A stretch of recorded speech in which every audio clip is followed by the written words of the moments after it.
Этот день чудесный день, пятница, двоекратно. И, альхамдулиллахи раббил алямин, предметы, которые реликвии связаны с нашим пророком, саллаллаху алейхи вассалям, любимцем Аллаха, самым наилучшим созданием Всевышнего Аллаха. Альхамдулиллах. Когда все это мы видим, наша вера укрепляется.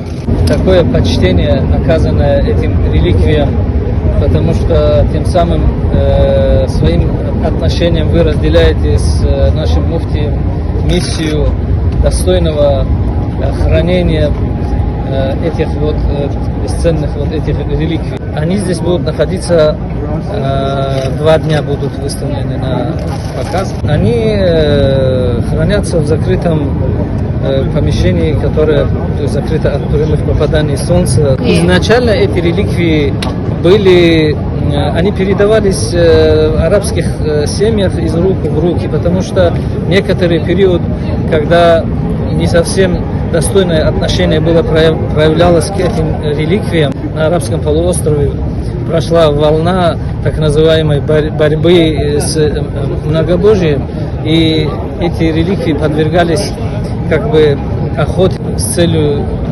недопущения, поклонения этим реликвиям. И когда они узнали, что в России, в Дагестане в частности, этим реликвиям будет достойное отношение, они предложили их передать.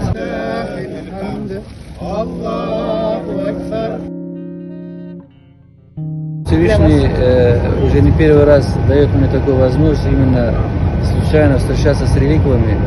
Первый раз это было в Дагестане. И с каждым разом, наверное, это большой благодать и большое чудо бывает на самом деле. Пусть Всевышний дарует в этой земле блага и мира и всего добра всем жителям этой республики.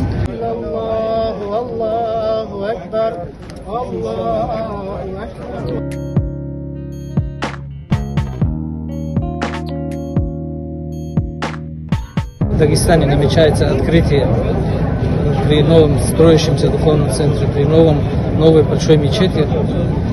Готовится специальное место как музей для этих реликвий и других.